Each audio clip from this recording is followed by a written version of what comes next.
Welcome to the DMPC Behind the Camera series. My name is Sam Ferris, manager at the DMPC here in Los Angeles.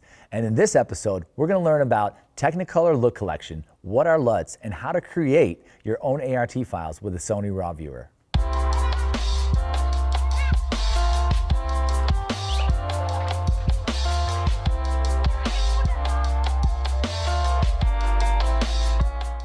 Some special guests from our friends at Technicolor are here to talk about 3D LUTs and also the new ART files.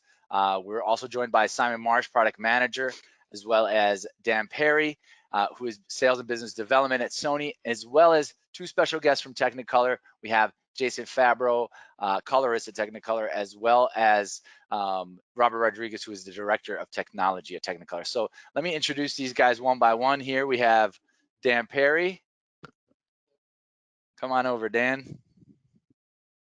All right. Hey, how's it going? Hey, Dan. Welcome back, man. Welcome back to season 2 now. Yeah, we need more seasons, Sam. Always need more seasons. We always need more seasons of everything. And then we have Simon Marsh here, who's going to be showing us RAW Viewer, as well as how to create an ART file from a LUT. So, and how to import that into the to the Venice. Of course, you guys already know how to do that. And then we have Robert Rodriguez here, who is the director of technology at Technicolor, and who also was an integral part in this very complex process. It's been taking us, a couple months to work on this project, but we are finally at the very end of it. And this week we will have those LUTs for you on Sony Cine so that you can all download the LUTs that we're going to show you today. And then we have a colorist who actually created one of the set of LUTs that are the part of the Technicolor look collection that will be available to all of you at no charge, so that you can import those into your Venice cameras. So welcome, Jason. Welcome, Robert and Sam, Simon and Dan. Hey, Sam. Thanks. Thank you. Thanks for having us here. Yeah, Thanks for coming back. Robert, you were with us before when this was just an idea, and we were just talking about, how we're going to implement the 3D LUTs from Technicolor, but now they're actually real. We've shot footage. We've done the, you guys have went back into the cooking room and created these great LUTs for us. So thank you for all the hard work that you guys have been doing. Yeah, of course. As a labor of love, Jason's actually sitting in one of the cooking rooms right now as we speak. I see where that. The magic happens. But that's what we do the cooking back here. Nice. That was baking in. That's where you're baking in the LUTs, right? Yes. Can you see the steam coming off of everything behind? I see it. It's just simmering over there. It's nice. So should we start kind of with a brief explanation of the whole project, or Simon, do you want to kind of take us through what an ART file is and why are we going to use it and how? Yeah, I can do that, Sam. So I'm just going to share my screen. So if you make me presenter. Oh yeah, sure. Okay, so right. Hello, everybody. So advanced rendering transforms. We announced these in April last year when we announced version 6 was coming to Venice. We delivered version 6 in November, and ART was a key part of that. And ART is basically the backbone of what we're doing with Technicolor look collection. So we've partnered with Technicolor to create the 3D LUTs that we're going to use for generating the ARTs. We're doing ARTs because they give a better performance within the camera. So that's the most important part about the ART, is that it gives an improved quality output for monitoring on set. It also allows us to do HDR outputs in the future if we need to do that. Importantly, we can output not only to the SDI1 and 2 outputs, SDI3 and 4 outputs, we can output to the viewfinder and HD monitor, which was something we couldn't do previously with a lookup table. So ART now supports that. Another benefit is that it's a secure encrypted file. It's a binary file, so it's not readable by opening it into a text viewer. That data is yours when you've created an ART. So if you want to keep it within the production, you have the intellectual control of that. Of course, when you go back into post-production, you would use the 3D cube that you mastered the ART file from. So just as a quick overview of what the ART looks like in application, you can see a quick view of the 3D LUT performance that we were getting with the Venice up to version 5, and then with the ART implementation on the right-hand side with version 6. And you can see that there's a definite improvement on any banding and artifacts that you'll get on the right side. Now, Simon, just to clarify, this is not in post. This is out of the camera. This is the output of the camera when you use an ART file within the Venice. So the benefits are, what we were doing up to version 5 in the Venice was we were just using a 3D LUT on the output of the video processing pipeline. Now with an ART, we can actually target each individual video processor within the video pipeline. So we can actually optimize the 1D LUT configuration, the matrices and 3D LUT modules are all optimized within the camera using the ART file. So how do we create an ART file? This is going to be the next step that I'm going to go through. We're going to actually start with a 3D cube. That's the starting foundation for everything. We're going to import that into a raw viewer, and then we're going to export that as an ART file. And then you just simply load it like you would with a 3D LUT into a Venice. You load an ART file into the Venice using the SD card. So I'm just going to go to the next page, which is here. So, now, when we're loading it into the Venice, Simon, there's another folder now, right, for it? Because before we had a folder for LUTs and CDLs, and now will there be another folder for ART files? I'll show you that in a minute once I've created it. You'll be able to see the actual folder structure. Nice. So first thing you need to start with is go into sonycreativesoftware.com. If you don't have raw viewer, this is how you get it. So you go to Sony Software and then click on it. Yep. And it's going to take you down to raw viewer. This is the application you need to download and install. It's available for Windows and Mac. It's our de facto program for checking raw files or XOCN files or XAVC files from Sony cameras. So highly recommended that everybody gets this anyway. But once you have that, you can go into the raw viewer application. One quick note, Simon. I know that we sometimes get questions about files that aren't behaving when they're putting it through their process. What we always do want to do is go back and look at it there first. That way we rule out if it's an application issue. Yeah. Correct. If there's any sort of processing errors occurring, then we can confirm them in raw viewer as the recommended application. So what you'll get on raw viewer, you'll see this is the version 3.5, which is the very latest version. You'll get under window drop down, you see art generator. You open the art generator and you'll see this window come up.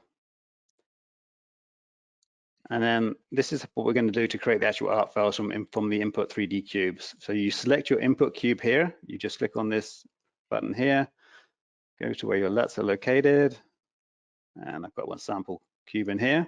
I'm just going to open that cube. You can see that the file name has transferred directly across. You can, of course, go in if you wanted to change that. I can make that test sample RRT. Let's go with sample. So that automatically follows. And then if you want to now denote where you're going to actually save the file to. So click on here. I'm going to save it to my SD card, and I'm going to save it into the root of the SD card. It's going to create a folder structure from that, but you'll be able to see what's happening. So this is an important step.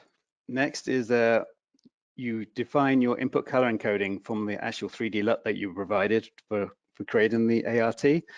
So if you had a sgamut3.cine, you would select this. If it was sgamut3, you would select this.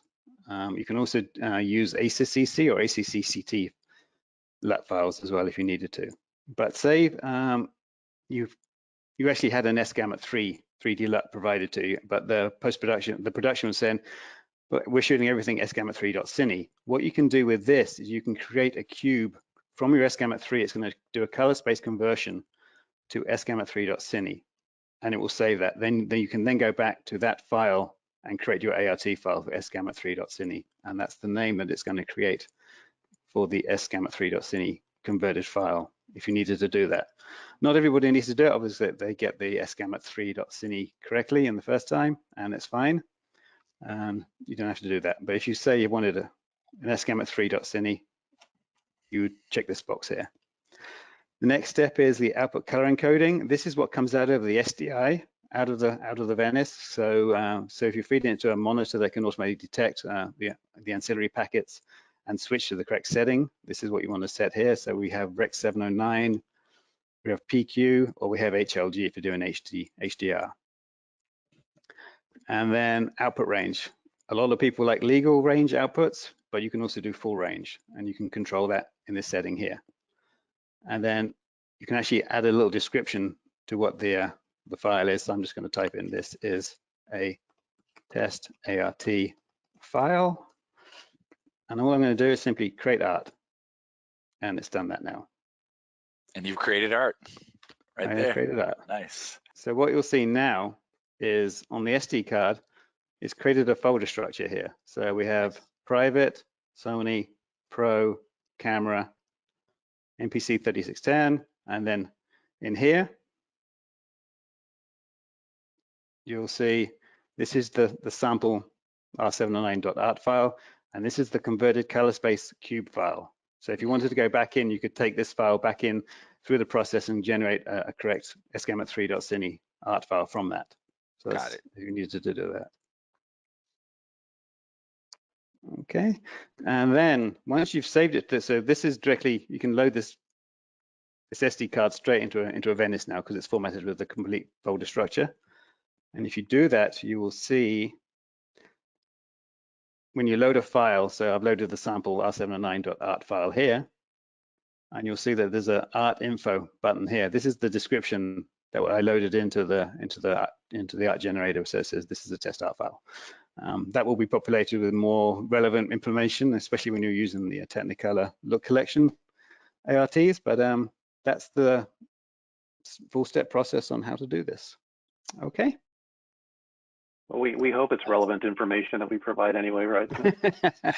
But a quick thing, Simon, since you're talking about this, and I see the output range on there, and also the color space that you're talking about. I think important to note for everyone that's on this, and I'm sure it's in the literature as well that goes out with them, everything that we created are all based off slog3 sgamut3.cine. So that's all the looks that we have in the collection are all based off of that. Right, and we're launching it as legal range ART files later this week. Mm-hmm. And then, so it looks like we have a question for you, Simon. Here it says, why only HLG for HDR, not PQ at a specific hard clipped nit value? We do have PQ option. It was in there, yeah. Yes. This Oh, okay. PQ and this HLG, yes. So there you go, Jeff. We have a PQ option. It's in there. and I think what would be cool is to make a video on how to do that. I think is that something you think might be in the works, Simon? That's very close to being released. That's in final QA process right now. And of course, that will go on sonyscine.com as well and social media. Excellent. And I would guess you didn't clip it at a specific nit value just so everybody has range. You don't want to have it only at 400. So if somebody wants to go 1,000, then they're. That's true. Yeah, depending on the project. Yeah. Well, let me show. Speaking of Jason here, actually created a really great 3D LUT, and I want to show you guys just kind of a teaser of what to expect later this week when you are able to download it here. Let me. Okay, so I want you guys to check this out because this is just really added on top of an slog file that what Jason created for us.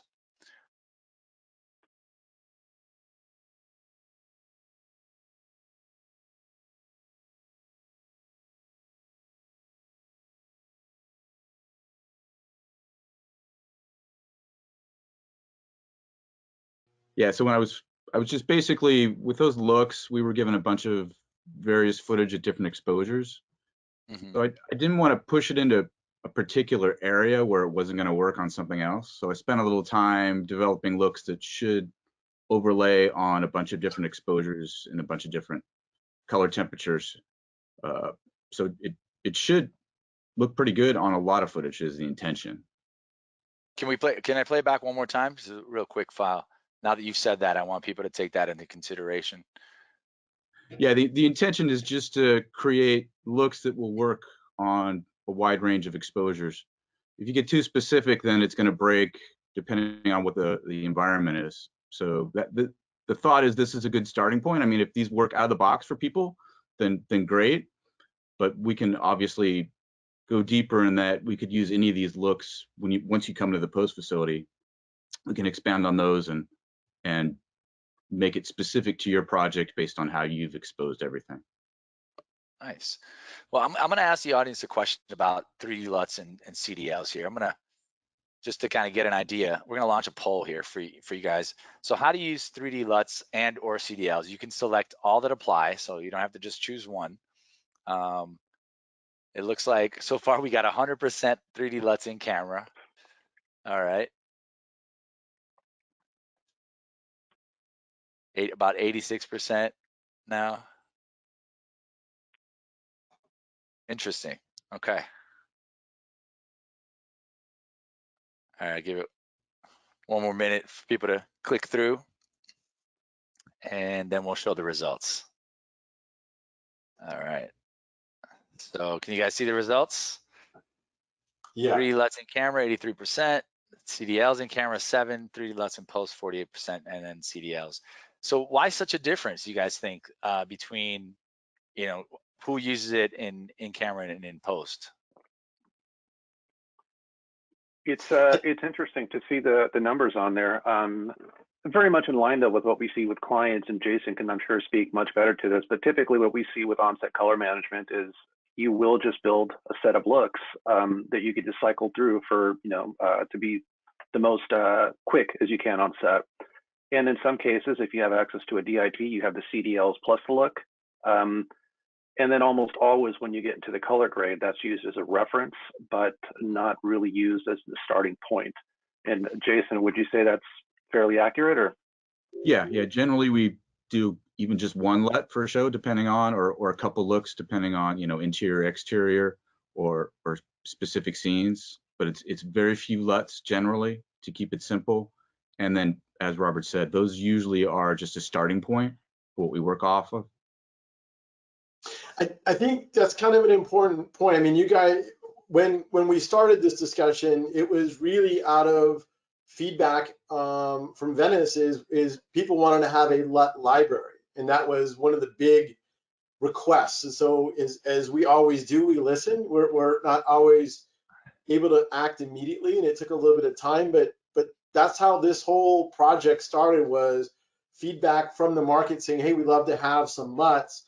And that was when we kind of reached out, and Technicolor came to mind because of their rich history in filmed in Technicolor and all those things that we've always known, that legendary place that the name holds in the industry. And that's kind of how this whole thing started a little bit ago. And I think it's okay just go in and have Robert talk a little bit about how kind of they started and what his role and how that all began. Yeah, definitely. Sure. Please, Robert. Yeah, I won't go into too much detail because a lot of it started with me just harassing Dan and Simon over, you know. I think it was the other way around, but that's okay. Yeah, and then in turn after that, it's harassing all the colorists to get some looks. Yes. Yeah, I mean, we have that. Yeah. We have a great talent pool, and as you said, a big history in cinema. And you know, when we were speaking to Sony about this, I think one of the things that Japan was really looking for was to take advantage of more of the film days. So film per emulation, and I won't even try to go into a full description of what it is. Jason can probably talk a bit more to that and how he uses it. But some of these LUTs, it's important to note that they are FPEs. So film per emulation, and they look pretty incredible. What you're seeing on the webinar doesn't do them justice. So when you actually get to play with them, they look pretty amazing with the FPEs. And then there's standard non-FPEs as well. Understand that, you know, not everyone's going to want that film per emulation. But yeah, it was just really sort of, like I said before, a labor of love. We discussed a lot of what to do. We went back and forth locally and with Japan, and decided that just to sort of get the audience reaction, let's get a small handful of looks. Initially, we were going to start with about 3 looks, I think, just to test the waters. And I think I don't know, we probably have 22? a couple handfuls for release. Yeah. Is that the number? 22, yeah. And that's lucky only number. the ones that we've That's right. Yeah, and that's only what we've delivered to you guys. There are a lot more in the works and in the background that we'll be turning over as we go through more of this and bring in more colors in as well. Nice. Jason, did you have any like references that you maybe pulled off of films that you've seen, or how do you get the ideas for these looks? Like, I know it's hard to Yeah, download your brain, but like, again, yeah, do it's you kind of watch just a a lot of movies, combination of, obviously? yes, yeah. I try and watch as much stuff as I can, just to get a good idea of what everybody's doing out there. It was kind of a combination of a lot of different things I've been working on, and again, it was just trying to apply it so that it would land on a lot of different stuff. As Robert mentioned, the film perambulation, it's literally simulates what it would look like had you shot on film, so it constricts the colors certain ways, makes reds and blues go certain directions that can't get too saturated. It makes the highlights warm like it would be a film light. So it literally, if you apply grain on top, it will look just like a film print. It's quite amazing. Just in a simple just push of a button and it's there. It kind of Yeah, reminds me of like just audio plugins back in the day when you would have just a keyboard and you would add these different sounds to the keyboard. This is kind of the visual version of that now. You know, you start off with a bass, you know, which is our S log, and then from there you can start adding all these different looks and translating it into a different look altogether. It's pretty amazing what you guys did, and thank you for all that hard work, Jason, on putting those Oh together. yeah, no, it's my pleasure. My pleasure. I'm And sure The you whole had to point look is you through a can lot of click footage through that we and pick shot all kinds of different looks. I do have a quick question.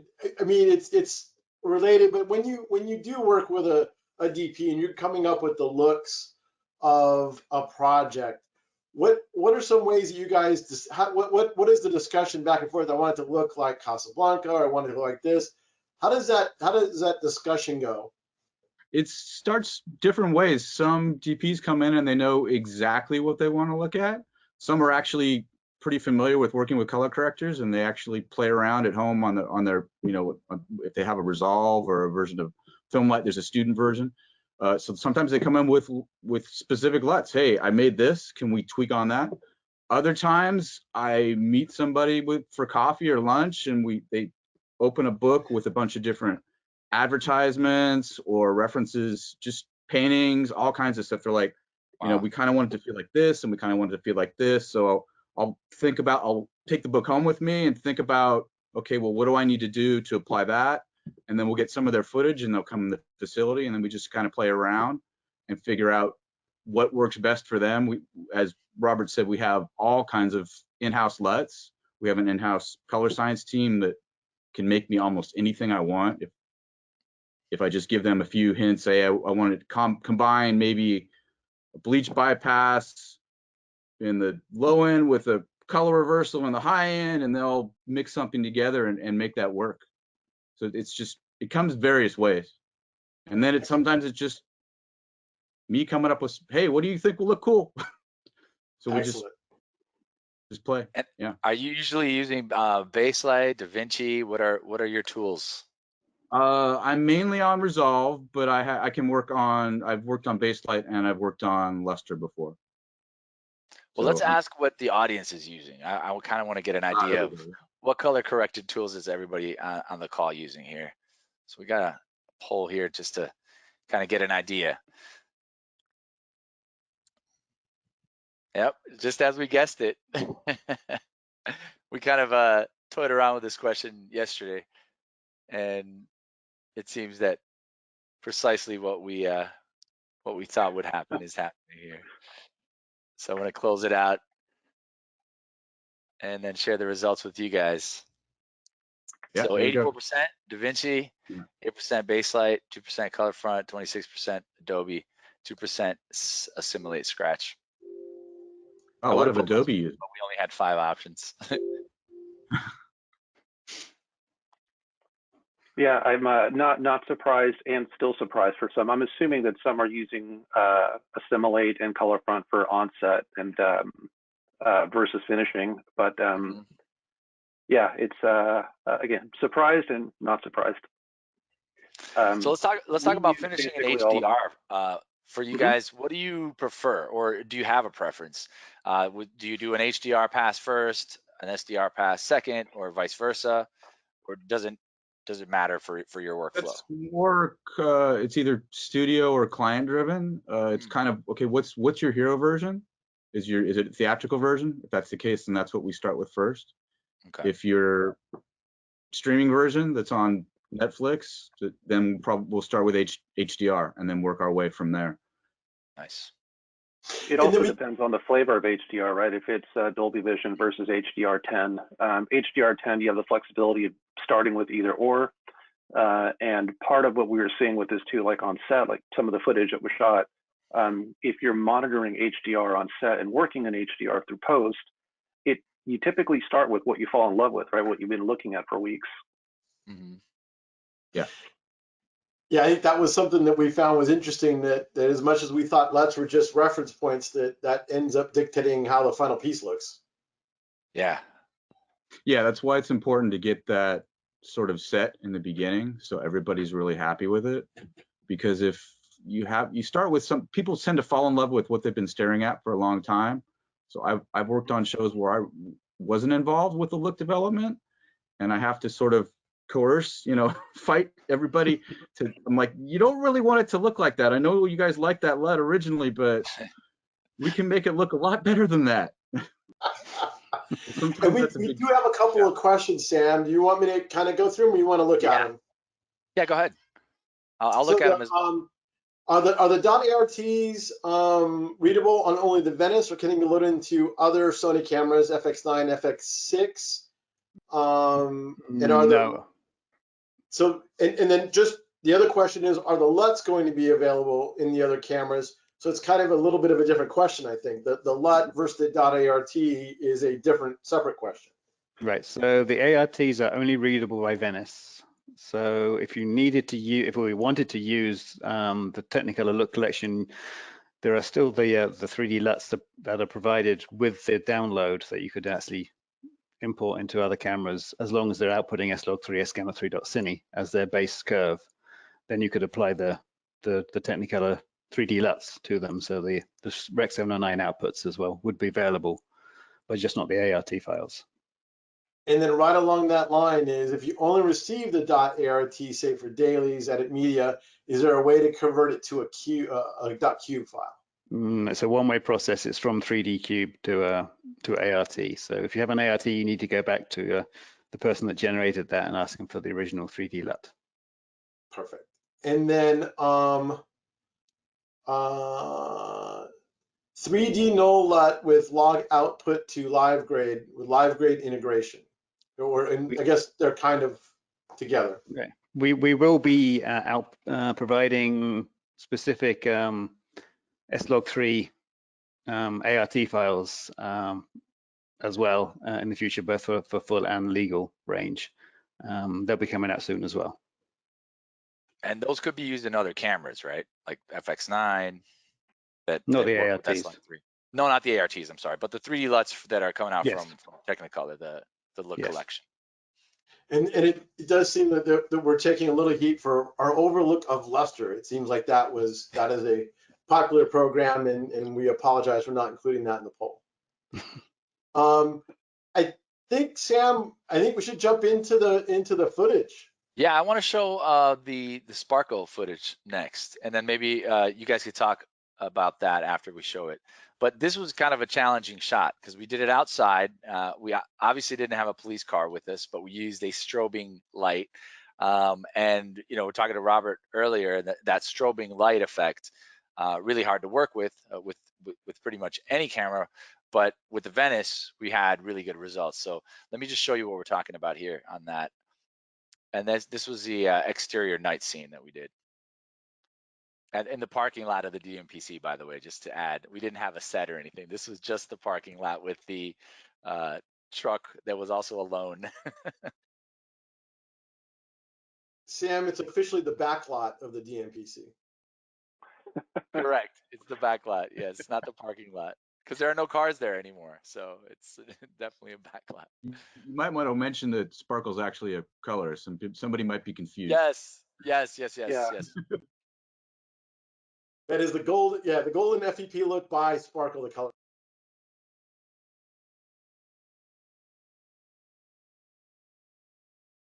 You beat me to that point, Jason. Where Sparkle sounds like the description of the look, it's actually not. So yeah, Sparkle Yeah, is. exactly. I thought somebody might think that's the sparkle effect. Well, it still is, but. And then, so we're going to actually show you later on behind the scenes of what we actually did to get that shot. But I want to share with you one more that was an exterior shot made by Maxine Gervais. Let me play that one as well. This is Magic Hour, La Hora Mágica.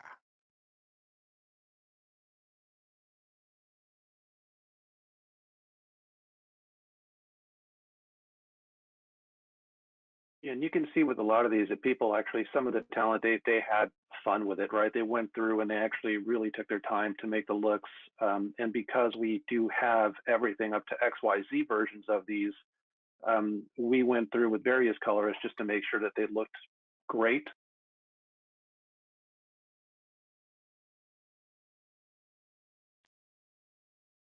Sorry, Robert, you got auto muted again. No problem. I just last point was saying that we just took time to make sure that everything looked great, that nothing fell apart on from PQ or XYZ or anything. And then we're gonna have HDR and SDR LUTs, right? For each one, each flavor, or each look. That's correct. Nice. Yeah, there's the Rec 709 HDR PQ, I think 1000 nit, and then XYZs for all of them for theatrical distribution as well. Beautiful.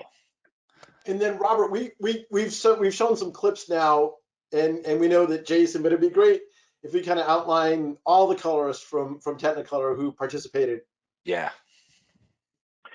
Sure. And this is where I'm going to be terrible, and I'm sure I'll forget someone right off the bat. But Jason, John Fabro. Yeah, I like that. I like that. Yeah, it's a good nickname. Or Stephen Arkle. Stephen Arkle, exactly. Yeah, Sparkle. That's where that comes from. It's Stephen P. Arkle. That's what he would sign everything as, and then he just affectionately became known as Sparkle. Anyone in the industry that's been doing any coloring facilities probably just knows the name.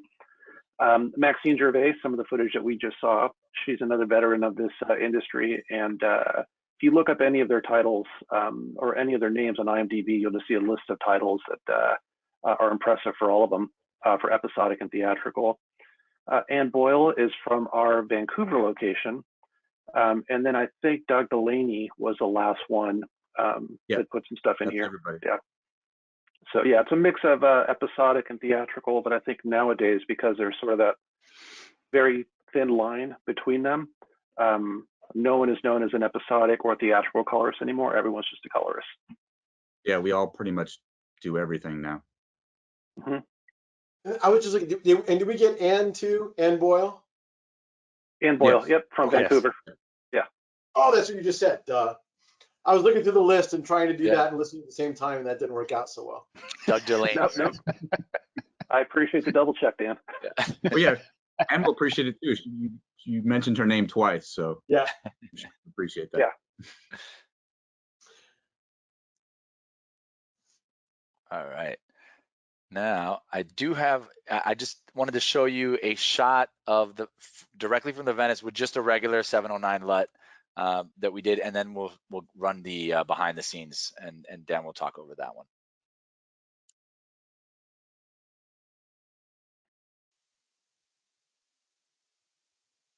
So this is an MP4 proxy of the Venice, just S-Log 3 to 709. And for some reason, it's playing back choppy for me. I don't know if you guys had a choppy experience with that.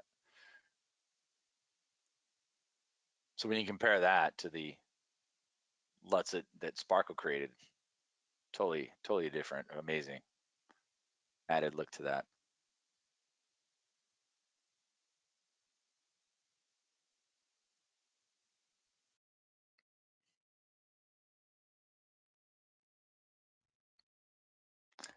All right. Robert, did you want to say anything to the effect of like how are you guys working with the DPs? Do you usually prefer, obviously, to work with them, and do you have usually that kind of relationship before the project starts? We try to, and I think it's a little bit of like what Jason was talking to. Sometimes we're lucky enough that we get to work with the DPs and set looks before they even shoot their hair and makeup or camera tests. Other times we're seeing them way after the fact. Like we don't see them until we actually get the first day of dailies in, or the first day of DI. So yeah, whenever we can, we want to sit there either with the DP, you know, side by side. Pre-COVID days and you know, or close 6 feet apart post-COVID days, or we have a technology like TechStream and things that we also use with like the TVIPs and, you know, IP streaming basically, so we could set looks color accurately. So yeah, whenever possible, we want to do it, you know, with the DPs. And, Nice. and the sooner we're involved in a project, the better it always goes. It's when we come in last minute on something, there's always going to be issues. If we can get in early and figure out the whole pipeline, that makes everything so much easier for everybody. And you guys, for the HDR projects, do you recommend having HDR on-set monitoring? Like we had the privilege to have that, of course, in the DMPC backlot. We had the two X300s, SDR, HDR, and then you know, we had a smaller monitor just for focus assist. I highly recommend that, especially with HDR, because you're gonna be able to see and set your exposures and your lights based on that HDR image, your lighting ratios based on that HDR image.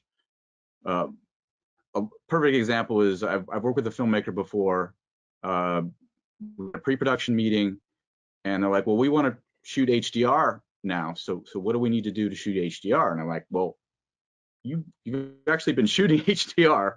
Yeah. The camera's, you know, high-end camera, it's exposing plenty of stuff for HDR. You've just been looking at it in SDR for the last few times. You haven't unwrapped it, fully unwrapped it. Set them up with a pipeline where it's okay. Well, now you look at this monitor and you can see what you're lighting to and what's available, what the range is. So yeah, I mean, being able to have that on set is pretty key. So you can adjust, again, lighting ratios and exposures based on catching parts of that sunset that maybe you didn't care about before and now look amazing in HDR, catching some of that low-end black that wasn't making it in SDR. Now you maybe want to put a little fill light down there so you can see a little more stuff going on. So yeah, that's highly recommended for sure. Yeah, so when we show the behind the scenes, you guys see 3 monitors. It's not that we're just trying to see 3 different images. We actually have a reasoning behind that. So it's like we got the 709 on one side, we got the PQ on the right-hand side, and then on the bottom we have just standard Rec 709 just for the focus. So yeah, that's a great way to do it. It would be very hard to not work like that. And I know that a lot of, you know, users, of course, because of the pricing of the monitors, and which are dropping down, by the way. Now we have a 24-inch, the X2400 and the X1800 that are smaller on-set HDR monitors that are options. But before, it was like a $50,000 monitor on set was not very likely. So, you know, even some of these smaller monitors now, you can see HDR on set. So it's definitely recommended, especially if your project is HDR. You don't want to get any surprises, right, when you get into the grading room. Yeah, it would be great if you had a poll on SDR and HDR, Sam. I think I do. I know you do. How do you know? Wow. All right, let's do that. Let's do this one. So, do you do an HDR pass before or after the SDR pass? So select one of the following there. Wow, numbers are coming up. I think as this poll is going through here too, another point that I wanted to add to monitoring HDR on set is that I don't believe too many people are actually monitoring HDR through the edit process. So all that is still SDR Rec 709 for the most part. That's been pretty dominant with at least a project that we've been working at. I think in the past couple of years, there's only been a couple. And I think as HDR becomes more and more used and accepted, you know, it's gonna show up in everybody's workflow a lot more. It's still a bit of a kid on the block, you know.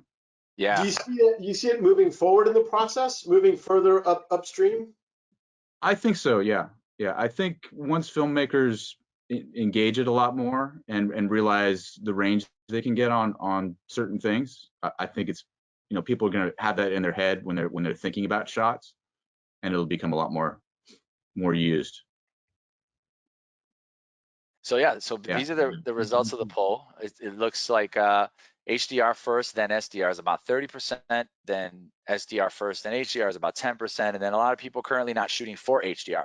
But the nice thing about that is that if you're shooting with a Sony camera, you're shooting HDR, you just haven't taken in one of these guys to actually take it and unwrap it for you, where you can see all of the true glory of that footage. So important part is to always try to shoot 10 bits or more. Shoot 16-bit, you're golden for several years, decades down the line. And then 10-bit would be, I guess, do you guys agree, the minimum for an HDR? Oh yeah, yeah. Absolutely. I'd say minimum for SDR. 8 bits is causing all kinds of problems with guys and all kinds of stuff. So yeah, I would try and stay at least 10, no matter what you do. I agree. We have lots of products now that shoot minimum 10 bits, so we're all very happy about that. Yep. That's just fine with us. Yeah. Exactly. All the way down from, you know, from the A7S Mark III, the FX6, the FX9, the Venice, of course, shooting 16-bit internally with the R7.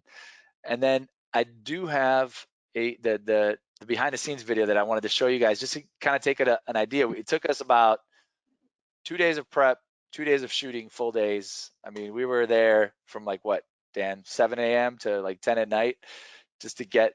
We had to shoot these same scenes about 6-7 different times, and it was worth it, because now we are going to be able to share this footage with you guys, so you can use it as test footage for when you're applying these LUTs. And you'll be able to download those as well from SonyCine.com. So later on, I want to show you guys what all of the new resources are on Sony Cine, like the FAQs, as well as the calculator, the Venice simulator menu as well. So if you haven't checked out SonyCine.com, definitely check it out. Let me go ahead and play this. This be our last video then. And it just gives you kind of a behind the scenes with David Frederick, who is our DP and was shooting those 2 long days.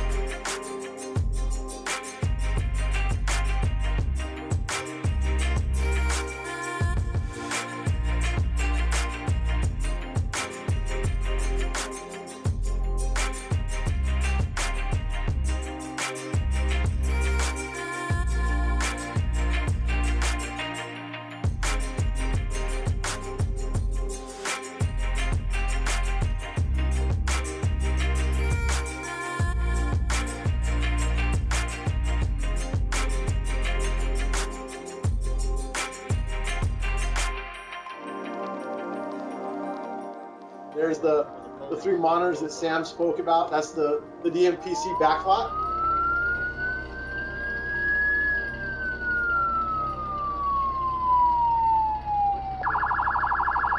That was a shot you guys saw that Sparkle's LUT. And although there was no audio being recorded, we used that to be able to get really into character, so that we'd really feel the scene. That's why the people in the car looked so scared. They voiced that fear. You got They worried the police were coming to shut down your shoot. For Mistas. Exactly. Exactly. So yeah, a good variety of lenses, and all of this will be available. So now it's really, it was a big investment of time and effort on everybody's part, but the idea was really to be able to give people different files to look at in all different flavors. And that was Little Park, right across from the back lot of the DMPC. So that scene where she's bringing in the birthday cake. Yeah, that's the DMPC backlot annex.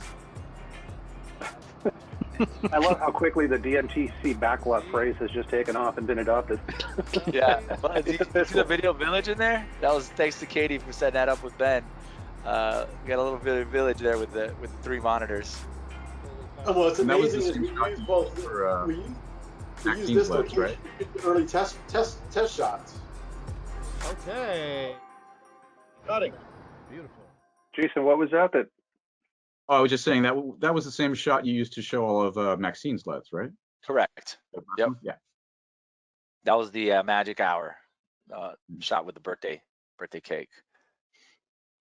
And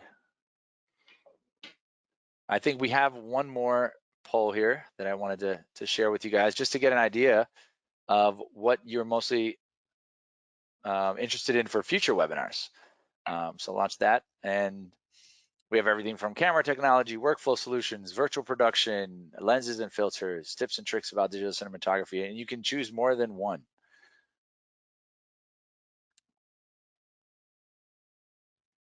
All right, great. This is great information for us to, continue to provide these types of webinars for you guys. So interesting. Let me share the results with you guys here. So we got 73% camera technology, workflow solutions, virtual production, and then 50% lenses and filters, and tips and tricks about 73%. So great. We do have a couple of questions regarding Sony Cine in particular. Okay. SonyCine.com, that is. That's where all the LUTs are going to live, correct? We're going to put all of the Correct. footage, everything will be available through SonyCine.com. Not quite yet. I think people are trying to download yet, and they're getting errors, so it's not just it's not available yet. It should be available by the end of the week. Yeah, we're still finishing up a couple of things, and just the organization of it is a long process. So, big shout out to everybody on the Sony Cine team, to Laura, to Katie, everybody who's working on the behind the scenes to make this all happen. It's a real team effort. So thank you, everyone. And then I'm going to show you guys just one quick thing, Samuel. This session will be available as well, correct? We'll make this available.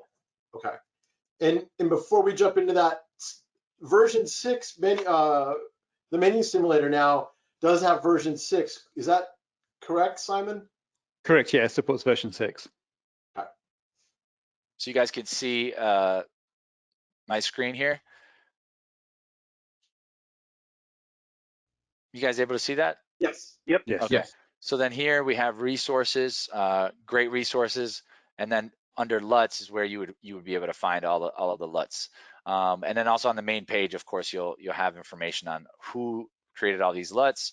There are really cool tools here like the VENICE file size calculator, where you can select the resolution that you want to work with, the frame rate, what kind of codec you're working with, and then it'll tell you, how much time you want to record, and then it'll tell you how many cards you need. So it's really cool to have that type of calculator always available for you, as well as you got your VENICE simulator, which will let you use and learn about the menu of the VENICE, from the comfort of your own home or tablet or your phone. It just gets you used to it if you have a big project coming up with the VENICE and you want to have that. As well as Shot on Venice. We have a ongoing list, latest ones here. A couple from Apple, Netflix, Showtime, Cobra Kai, Big Sky, Ma Rainey's Black Bottom. A lot of really great features and series shot with the Venice. So definitely check those out. And Dan, do you want to add anything? Yeah, I got a question. There was a note. Who that behind the scenes looked fabulous. Who is the cinematographer and what camera was used? I was a cinematographer, and I would like to apologize for the shakiness. I didn't have a steady cam or a gimbal or anything, but it was all handheld, shot with the new Sony FX6. So yeah. But if you wanted to, you'd be able to go to post-production to be able to stabilize that, wouldn't you? I could if I had time. Yeah, definitely. So there was a question on the like Dan mentioned, is the stabilization metadata on the cameras. So I was able to stabilize some of it. It didn't look so shaky, but a couple of them I just couldn't, because I was really running around and trying to avoid getting hit with the camera as David was coming in with the dolly. I was just like, oh, better move back here. So but yeah. And there was a call out that the new Alpha 1 camera is also capable of 10-bit internal. That's right. We're all very happy that again, I think when you look at the Sony cameras, the idea that we're building in the inspiration of Venice, the colorimetry, the looks, the slog3.cine, all of those things to allow you to use different tools in either combination with each other or on their own if that's the right camera for the right project. So it's really an exciting time where we're taking big tools that are the big expensive tools and smaller ones, and many times we have a lot of productions that are out shooting with A7S3s right now in combination with Venice for those specialty cameras, and we're hearing good reports back that because it's a Sony camera and it's high quality and it kind of has that inspiration from Venice that they're able to match those. So it's really a super time, and all these things are coming together where tools, depending on budget and size, we have a tool for it. One other question was, will we send a notice when the LUTs are ready for everybody to download? I can actually, with the reminder, if you're registered to this webinar, and then in the next reminder, there'll be a link there, but just check back at Sony Cine by the end of the week. There should be something up there by then. And then also there's a new version of firmware coming soon that Laura would like to mention on the Venice. So it's a 6 dot something, but it's just going to basically cover. Simon, do you want to jump in on that one? Yeah, we just learned about a version 601 releasing imminently. It's a bug fix for something I've never heard of. Apparently on power on, there's a potential for the side display to lock up, which would require a reboot just to correct it. And apparently it's happened very, very, very rarely. So I've never heard of that problem occurring, but yeah, I didn't there will be a fix coming out for that. Nice. It's very, very minor. Well, it's good to know that there are fixes.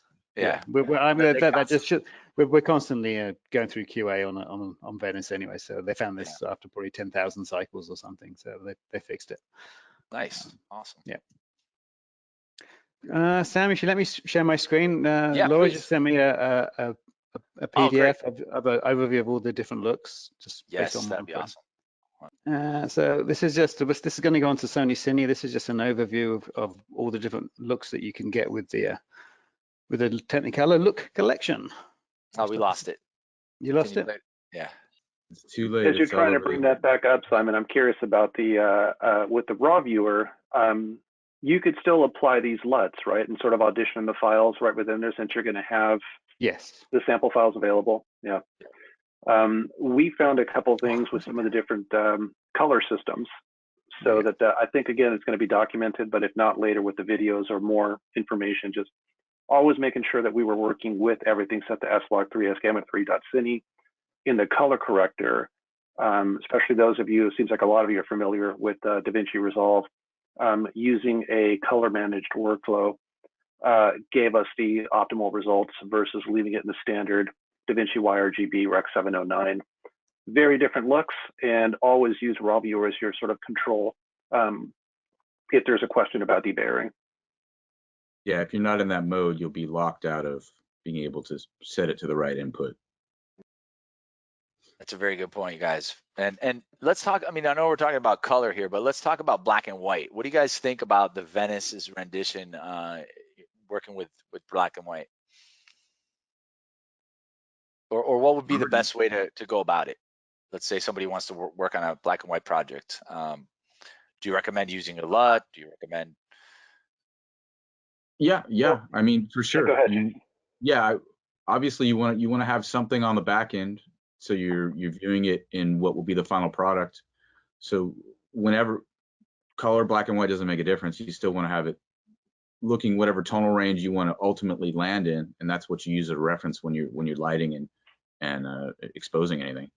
For sure, yeah. I mean, it's just grayscale values as opposed to colors. You still want to get those grayscale values where you want them to ultimately be.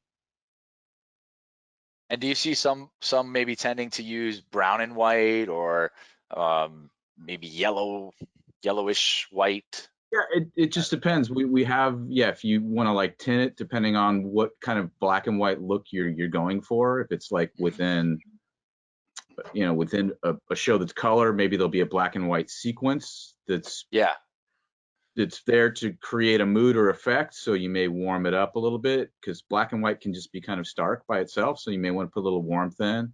Yeah. Or if you're trying to make it stark, you may want to cool it off. Nice. And we for are that taking advice. requests, right? So if there's a request for looks for the collection in there, yeah. Yeah, if Nice. anybody wants a specific thing, we can certainly cook that up for them back here. Nice. I see that. Like, I like that. I like that. Is your desktop ready, Simon? Are you going to share again, or I'm sorry? I'm still looking at your Back to his desktop. desk. Can you see that now? Now Yeah, we I can think you see got it. it Yeah. work. Yeah, it was So working is that there. all, that's all 22 then? It Those should are be, all- yes. Okay. And then there's a little description there. It's hard to see, but those will all be on Sony Cine's. You can check them out. You can actually see the details and a description of each one.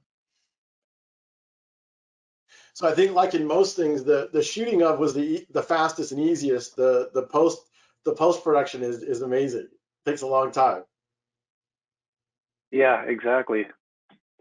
So Yeah, anybody, the whole fix it and post thing, you got to get it right at the front, and then spend your time on post getting it just right.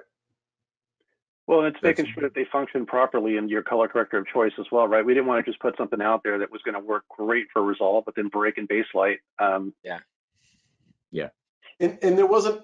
I think we got that. We got a question. Can these work on only Sonar cameras, specifically the FS7? Now we know the .arts don't work in the FS7, but are the LUTs available? Yes. Yes, so you could use the Rec 709. That's yes. As long as you're outputting S-Log3, S-Gamma 3.cine as your starting point.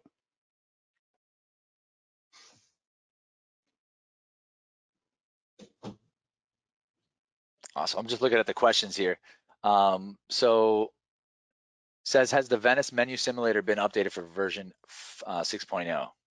Yes. Not, has it? Mm-hmm. Yeah. Oh, okay, perfect. Great. So that was a good answer. And then available for FX9, yes. And then I think that's it. Yeah, I think we covered everything in covered the all the questions, questions. Sam. They asked FX9, and again, yes, the LUT, no, the .art file.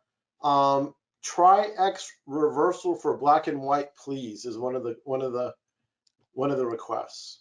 Okay. I've We never Okay, so tried. we'll have to put that in the oven for us for next time. You have to go to the store and get some more ingredients. Yeah. All out of yeast. So yeah, speaking of ingredients, let's just clarify on the baked in, because some people don't understand that in the camera options of all of our cameras, there's an option to record the LUT on the memory. It doesn't necessarily say baked in the menu, right? But if it does bake it in, that means that your LUT is already on that file and that you'll have less flexibility in post. So if you do want to work with LUTs, it'd be good to monitor it, but not record it. Yeah. Right? You guys agree with that recommendation? Let's always try to record raw or S-Log3. Never want to bake in that LUT. I mean, for Yeah. your offline, for your editorial, yes. Yeah. When you come in the color bay, no. We'll have that LUT at the back end. And that way I can grade before it or after it or anywhere in line. If you bake it in, then that's where we start from. So yeah. So you're pretty much trapped at that point to that look then. I mean, granted, right? if you do that by mistake and ultimately that's what you want, it's not a bad place to start from. But as you said, there's not a lot of flexibility from a baked in image. And I think we mentioned earlier that you have to be careful on what image you're showing to the executives, and because they tend to fall in love with it. That's what you're going to end up with. So spending a good amount of time on the front end and making sure what they're seeing, it's really important, because they end up just saying, "I doesn't look like the other one." And it just seems like that's kind of the new thing that we're starting to hear. Yeah, for sure. And even for anybody, for a cinematographer, if you pick something and then that's what your directors have been looking at the entire time in the edit bay, and you said, and you really didn't, you're like, I kind of like it, but you know, we'll just do something quick and easy to get it done. There's a very good chance your director's going to love that image, and then when you get in the DI suite with them, they're going to be like, no, I want it to look like that, and there's a whole fight. So yeah, make sure you're happy with what you bake in. Definitely. Yeah. Those are And very so one of the uncomfortable nice things about conversations Venice to is have. that you can record 6K and 4K, and then you can have that 4K also with an S-Log. Of course, your 6K will be XOCN or RAW. But then a lot of times, if you want a ProRes file, you can add a LUT to that ProRes file. That could be your editorial or your dailies, and then you always have that XOCN to work off of in the S-Log or S-Gamut workflow. And then one question about ACES. Do you guys come across workflows that are partially done in ACES, completely done in ACES? And if so, what do you prefer? Like, would you rather be 100% ACES or just a little bit here and there? We get both. I personally prefer having ACES on the front end and then having it open on the back end. That gives us a lot more flexibility. We can do either, but there is a lot more flexibility by not being bookended by ACES. Nice. So then we have our own color science team, and they can come up with certain looks that'll work outside of ACES so that we can do whatever we want on the back end. But the front end of ACES I love because, you know, you get various cameras, you have 4 different VFX facilities working on it. You have one common format. Everybody knows what to put it in. And when it comes to us, everything works. And then we can modify the back end to whatever we want. We've also come up with ways where if you have to deliver ACES and you're not necessarily happy with some of the back end of ACES, we've come up with ways to sort of do stuff in the middle to get you in a place where you're happy and then you're still ACES compliant. So nice. I guess the answer to that is we can do either easily. And I think we've had to do all of the above. And I think Robert, that's a big part of what you get to end up doing is getting in the middle of those conversations with the different parties involved in making those decisions. Yeah, I always like to make the joke that ACES is another 4-letter word, right? It's just one of those things that always gets us in trouble. But it's also important to know that, like what Jason's saying about the ACES front end, that's 100% possible without ACES as well with transforms, right? You could convert things from different camera formats or different camera log encoding into S-Log if you want to start off with a common color space. ACES absolutely makes it simple because everyone speaks the same language. But yeah, sometimes they're not doing ACES on the front end, but they need an ACES deliverable on the back end, or someone switches something in the middle. ACES only really works if you're start to finish ACES. Otherwise, we have some very creative ways to make it work and keep it compliant. But yeah, it's challenging. 4-letter word. So in the end, I guess it's best to start out on what are deliverables and then working together with you guys backwards on figuring out where are the best places to interject whatever flavor it is to make sure that you're getting what their end results or their deliverables are. Yeah, it's 100% accurate. I learned very early on in my career that I had to work backwards. I had to figure out what people needed on the back end delivered, and then figure out how to make that happen on the front end. So yeah, if you need an ACES compliant deliverable, you should definitely start talking to us or your post house about that as early as possible. And we have a couple more questions, and I know we're over. Sam, did you want to? See those? I see one here that about the LUT. I think I can answer this one. Should we use a 66 LUT as a source for ART to avoid banning, or is 32 enough? I would say 66. Simon, what would you say? We're getting very, very good results with the 33 cubes that Technicolor are providing us. But obviously, the bigger you go, the more accurate it's going to be. But at minimum, it's 33. Okay. 65 if you desire that. And then, yeah, if I'm not mistaken, all of ours are 33 cubes that we put for this. And I think a really quick thing to point out there is that the banding limitation, or the what fixes the banding, is actually with the ART and the camera. That's not when you're using the cubes in the color corrector. You're taking advantage of some of the processing in camera to fix that banding for monitoring. Yeah, that's a very good point. And then here we have so the idea is put one of these LUTs on a Venice shot would match a B camera FX9. Yes. that would be the idea. If we're all shooting in sgamut.cine, make sure that both cameras are in sgamut.cine. If you're shooting sgamut full, then make sure that both cameras are shooting sgamut full. All right. I think that ends most of the questions. Any of those we didn't get to, we can pick up offline and email you guys directly. Perfect. Well, thank you so much, guys, for being part of the first 2021 DMPC webinar series, and looking forward to working with you guys in the future. And then stay tuned to SonyCine.com later this week. We'll have those LUTs for you to download, so check it out. And send us your requests. Yes. Yeah, keep them coming. And then there are some handouts also from Technicolor. You guys should check out if you don't have them already. There are some handouts. I guess I'll let Robert, the HDR field guide, that was something you guys put together as a kind of a glossary, right? More like a little glossary of some of the common terms that we did for an HDR summit, our finishing services that are available at Technicolor. Raw viewer help is from you guys, self-explanatory. And the VFX one sheet are just some of the VFX services that are out there at Technicolor. So all worth a good look. Great. Thanks for providing those to the viewers. And thanks again for watching, you guys. We won't keep you too long. We know this is just a 1-hour webinar, and thanks for staying with us. So I'll see you next time. Take care. All right. Thanks, everyone. Thanks, everyone. Thank you, guys.